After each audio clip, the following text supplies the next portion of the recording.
जय हिंद प्यारे साथियों, नमस्कार, गुड मॉर्निंग, आदाब, सत श्री अकाल आप सभी को।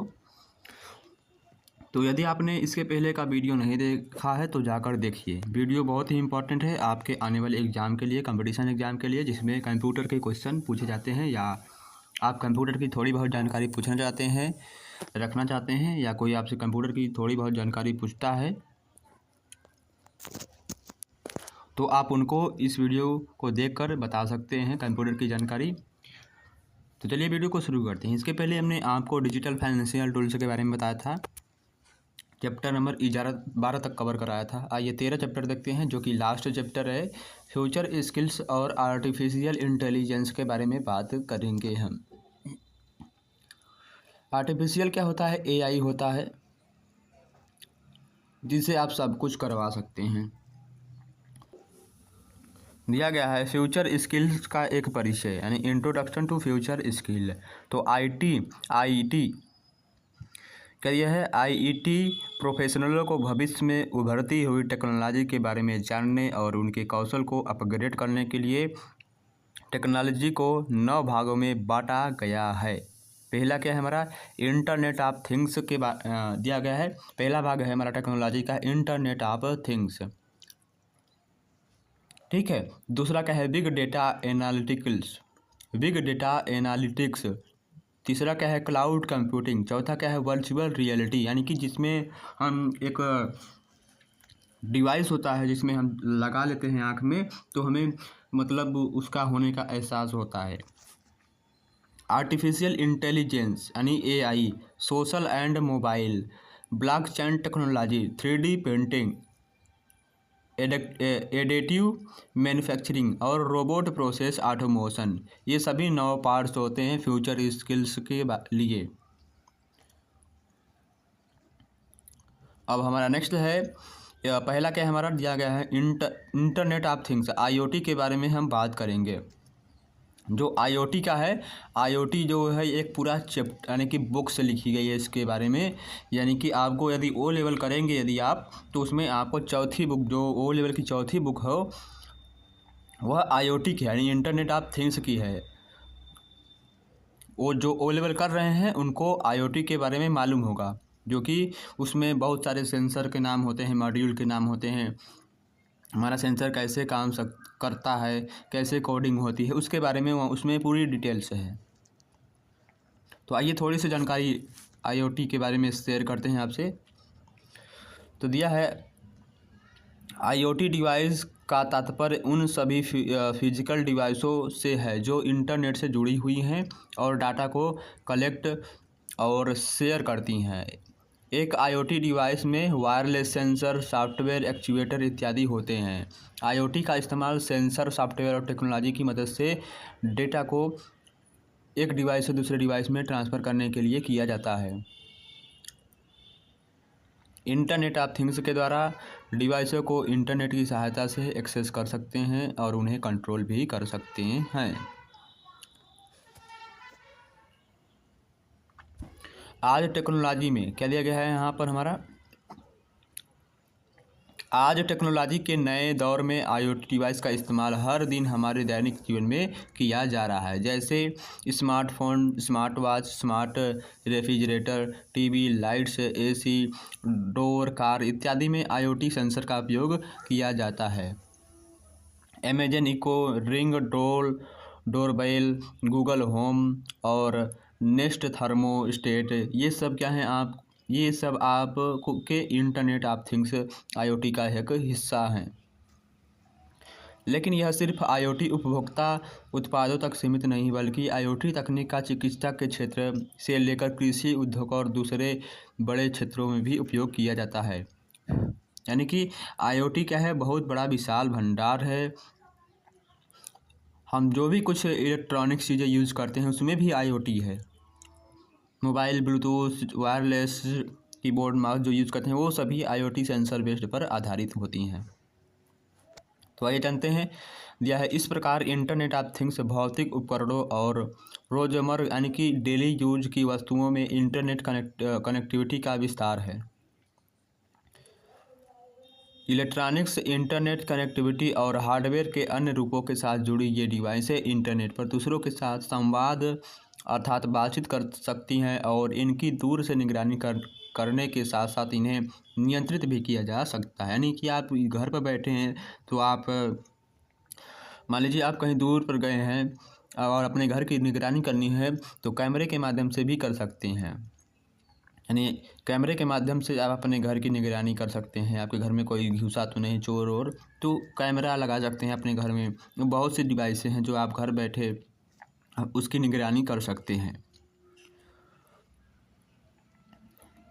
तो यहाँ पॉइंट दिया गया है। तो इंटरनेट ऑफ थिंग्स है, इंटरनेट ऑफ थिंग्स यानी IoT का full form internet of things होता है। यह शब्द 1999 में कंप्यूटर वैज्ञानिक केविन एटसन द्वारा दिया गया था। यानी कि इंटरनेट ऑफ थिंग्स के जनक कौन है? केविन एटसन है। 1999 में इसे बनाया गया था। जोहान रोम्के द्वारा बनाया गया जोहान रोम्के द्वारा बनाया गया स्मार्ट टोस्टर पहला IoT डिवाइस था। क्या है?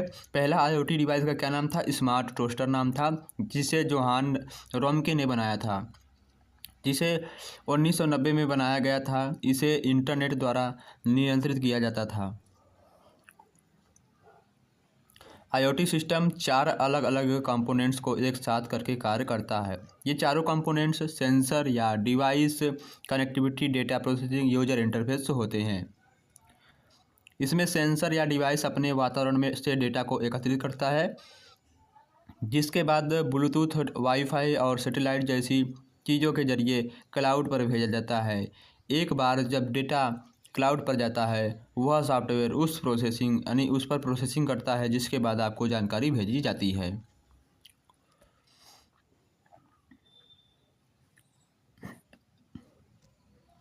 नेक्स्ट क्या है? Web of things. Web of things IoT के बाद आता है web of things. Internet of things के बाद आता है वेब ऑफ थिंग्स। वेब पर मानवीय पहचान के अतिरिक्त भौतिक दुनिया में किसी भी चीज़ को जोड़ने के लिए वेब सेवाओं के उपयोग की अनुमति देता है। भविष्य में यह स्मार्ट घर, स्मार्ट कार्यालय, स्मार्ट शहर आदि बनाने का मार्ग प्रशस्त करेगा। यानी जो वेब ऑफ थिंग्स है वह भविष्य में हमें स्मार्ट घर, स्मार्ट कार्यालय, स्मार्ट शहर को बनाने में मदद करेगा। बिग डेटा एनालिटिक्स क्या है? बिग डेटा एनालिटिकल के बारे में बात करेंगे तो यहाँ पर बिग डेटा से तात्पर्य है, बिग डेटा एक ऐसा शब्द है जिसका प्रयोग उन डेटा सेटों के लिए किया जाता है जो बहुत बड़े, जटिल या उच्च गति वाले होते हैं। ये डेटा के सेट पारंपरिक डेटा को प्रोसेसिंग विधियों के लिए बहुत बड़े होते हैं, इसलिए इन्हें संग्रहित, प्रबंधित और विश्लेषण करने के लिए नए तरीकों की आवश्यकता होती है। तो नीचे भी दिया है बिग डेटा एक एनालिटिक्स एक ऐसी प्रक्रिया है जिसमें डेटा के बहुत बड़े समूह को कलेक्ट, ऑर्गेनाइज या एनालाइज किया जाता है, जिससे कि संस्था को छिपे हुए पैटर्न यानी हिडन पैटर्न, बाजार के रुझान यानी मार्केट ट्रेंड्स, ग्राहक की प्राथमिकता यानी कस्टमर प्रेफरेंस तथा अन्य उपयोगी सूचनाएं प्राप्त हो सकें। बिग डेटा एनालिटिक्स में विभिन्न स्रोतों जैसे कि सोशल मीडिया की गतिविधियां, वित्तीय लेनदेन और अन्य से आने वाली जानकारी शामिल होती हैं। यह जानकारी जल्दी और कुशलता से उपलब्ध होनी चाहिए ताकि कंपनी को अपने प्रतिस्पर्धी को लाभ बनाए रखने के लिए योजनाएं तैयार करने में चुस्त हो सके, यानी तुरंत योजनाएं बन सके। उदाहरण के लिए फ्लिपकार्ट, स्नैपडील जैसी बड़ी ऑनलाइन वेबसाइट हैं ग्राहक की जानकारी या व्यवहार को देखने के लिए फेसबुक या जीमेल के डेटा का उपयोग करती है। बिग डेटा को मैनेज करने के लिए क्या तरीके हैं? तो बिग डेटा को मैनेज करने के लिए Apache हेडूप, Apache storm, Apache spark, Apache hive, Apache Cassandra, MongoDB इसे 2009 में द्वारा विकसित किया गया था। ताबिलियो, रैपिड माइनर, मैपरेड्यू, क्यूबोले, IBM और माइक्रोसॉफ्ट एज्योर जैसे कई सारी टेक्नोलॉजी या टूल्स का इस्तेमाल किया जाता है बिग डेटा के लिए। बिग डेटा के 3 प्रकार होते हैं, संचरित यानी स्ट्रक्चर, असंचरित यानी कि अनस्ट्रक्चर्ड और अर्ध संचरित यानी सेमी स्ट्रक्चर्ड। ये बिग डेटा के 3 प्रकार होते हैं। बिग डेटा इंजीनियर के पास तो प्रोग्रामिंग भाषा, database operating system, ETL, data warehousing, data mining, warehousing, data mining, data modelling, data science, machine learning और हैडूप टूल्स एंड फ्रेमवर्क का ज्ञान होना चाहिए। बिग डेटा एनालिटिक्स के निम्नलिखित प्रकार होते हैं, perspective analytics, predictive analytics, diagnostic analytics और डिस्क्रिप्टिव एनालिटिक्स, यानी कि ये कहे जाते हैं बिग डेटा के 1, 2, 3, 4 प्रकार होते हैं। बिग डेटा की विशेषताएं यानी characteristics of big data. Big data analytics की मुख्य विशेषताएं अर्थात बिग डेटा के 5 मुख्य विशेषताएं होती हैं। कौन कौन से होती हैं? पहला है वेग यानी कि वेलोसिटी। यह वास्तव में डेटा निर्माण की गति को दर्शाता है। डेटा या तो रियल टाइम डेटा, वार्षिक डेटा, मासिक डेटा, प्रति घंटा डेटा, ऐतिहासिक डेटा, साप्ताहिक डेटा आदि हो सकता है। वॉल्यूम यानी कि यह बिग डेटा की मात्रा को दर्शाता है। डेटा की मात्रा के आधार पर ही बताया जाता है कि यह बिग डेटा है या नहीं। सामान्य तौर पर बिग डेटा की साइज टेराबाइट्स और पेटाबाइट्स की स्तर की होती है, यानी कि यदि जो डाटा है हमारा टेराबाइट्स और पेटाबाइट्स में है तो वह बिग डेटा का डाटा है। वैरायटी, बिग डेटा को स्टोर करने के लिए जिस तरह के डेटा का इस्तेमाल किया जाता है उसे हम वैरायटी कहते हैं। बिग डेटा स्ट्रक्चर्ड, अनस्ट्रक्चर्ड या सेमी स्ट्रक्चर हो सकते हैं, जैसे text stream, web log, video, images, audio, animation, legacy documents, sensor एवं डेटा आदि हो सकते हैं।